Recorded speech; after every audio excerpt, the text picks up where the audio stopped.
সোদপুরের ঘোলায় তৃণমূল কর্মী অভিজিৎ বিশ্বাসকে পিটিয়ে মারার ঘটনায় মূল অভিযুক্ত সহ আরো দুজন গ্রেফতার। এই নিয়ে ধৃতের সংখ্যা বেড়ে হলো ৩। বর্ষবরণের রাতে ঘোলার অক্ষয়নগরে তৃণমূল কর্মী অভিজিৎ বিশ্বাস ওরফে বিষ্ণুকে পিটিয়ে মারার অভিযোগ ওঠে। মৃতের স্ত্রী দাবি করেন তোলা না দেওয়ায় হামলা চালানো হয়। খুনের ঘটনায় রাজা বিশ্বাস নামে এক অভিযুক্তকে এর আগে গাইঘাটা থেকে গ্রেফতার করে ঘোলা থানার পুলিশ। গতকাল ঘোলার মুড়াগাছা থেকে গ্রেফতার হয় মূল অভিযুক্ত বিজয় মণ্ডল এবং আরেক অভিযুক্ত অর্জুন বিশ্বাস। পরের খবরে আসবো, দলে প্রভাবশালী দম্পতির বিরুদ্ধে মুখ খোলার পরেই বলাগড়ের তৃণমূল বিধায়ক মনোরঞ্জন ব্যাপারীর অফিসে ভাঙচুর। বিধায়ক ঘনিষ্ঠ তৃণমূল পঞ্চায়েত সদস্যার বাড়িতে হামলা, তার স্বামীকে মারধরের অভিযোগ উঠল যুব তৃণমূলের রাজ্য সম্পাদক এবং হুগলি জেলা পরিষদের সদস্যা রানু খাতুনের বিরুদ্ধে। ফের ফেসবুক পোস্টে দলীয় নেত্রীকে তোপ দেখেছেন বলাগড়ের বিধায়ক মনোরঞ্জন ব্যাপারী। তিনি লিখেছেন, ভাঙচুরের পর এবার আমার পাল্টা দেওয়ার সময়, বলাগড়ে ফিরছি, এবার খেলা জমে যাবে। গতকাল জিরাট গ্রাম পঞ্চায়েতের তৃণমূল সদস্যা বিধায়ক ঘনিষ্ঠ চম্পা মুখোপাধ্যায়ের বাড়িতে ভাঙচুর হয়। তৃণমূল সদস্যার স্বামীকেও মারধর করা হয় বলে অভিযোগ। তৃণমূল সদস্যার দাবি, রুনা খাতুনের লোকজনই হামলা চালিয়েছে। বলাগড় থানায় অভিযোগ দায়ের হয়েছে।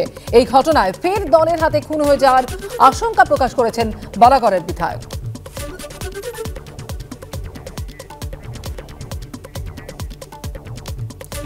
আর এই অভিযোগের পর রুনা খাতুনের সঙ্গে যোগাযোগ করা হলে তিনি কি জানিয়েছেন শুনবো।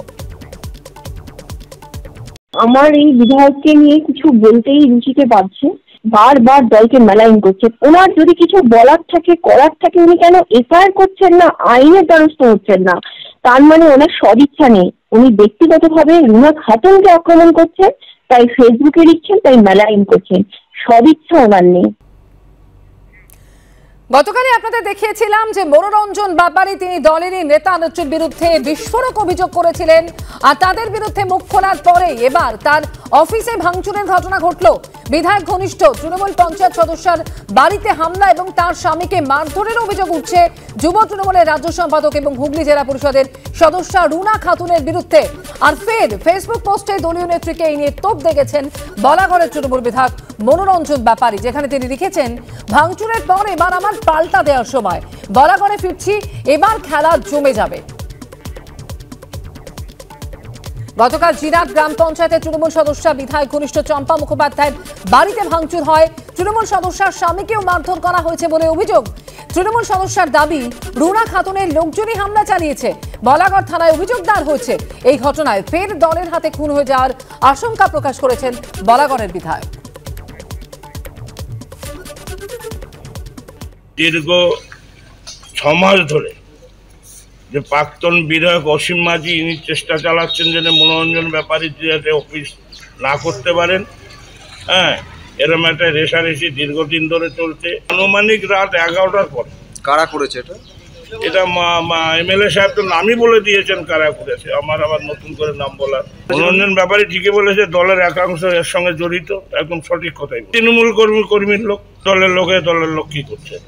বিধায়ক মশাইয়ের পার্টি অফিস ভাঙচুরের সঙ্গে বিজেপি কোনো রকম ভাবে যুক্ত নয়। ওখানকার যারা তৃণমূলের নেতৃত্বরা রয়েছে, যারা এই বিধায়ক মশাইকে খুন করার চক্রান্ত করছে, মাটিতে পুঁতে দেওয়ার চক্রান্ত করছে, তারা যেই পার্টি অফিস ভাঙচুর করেছে সেটা তো বিধায়ক মশাই নিজেই চিৎকার করে বলে দিচ্ছে। তো সেখান থেকেই পরিষ্কার হয়ে যাচ্ছে যে তৃণমূলের অপর গোষ্ঠী এই পার্টি অফিস ভাঙচুর করেছে। টিএমসিতে এখন রাস্তার লড়াই, বাইরের কেউ মারছে না, দলের ভাগাভাগিতেই ওরা শেষ হবে। প্রতিক্রিয়া দিলীপ ঘোষের। টিএমসিতে কে কাকে হুমকি দিচ্ছে, কার বিরুদ্ধে বলছে, যারা সিনিয়র লিডার, যাদের নাকি সরাবাচ্চা ছিল, তারাও নিজেরা যে লড়াই করছেন, হুইপ আর এমপির মধ্যে যে লড়াই চলছে, রাস্তার লড়াই শুরু হয়ে গেছে। এমএলএ মন্ত্রীর সঙ্গে, কাউন্সিলরের সঙ্গে এমএলএ লড়াই, আর সমস্ত স্তরে যে সংঘর্ষ চলছে। তারপরে পার্টিটা টিকে আছে, এটাই আশ্চর্যের বিষয়। নিজের গোষ্ঠীদ্বন্দ্বে মারা গেছে, ভাগাভাগি করতে গিয়ে মারা গেছে, বাইরের কেউ মারছে না। তারা যদিও আমাদের ঘাড়ে দোষ চাপাবার চেষ্টা করেন, অন্য পার্টির লোককে কেস দেন, কিন্তু এর পিছনে পুরোপুরি তাদের পার্টির লোকের হাত আছে। পার্টির মধ্যেই সংঘর্ষটা এখন চলছে।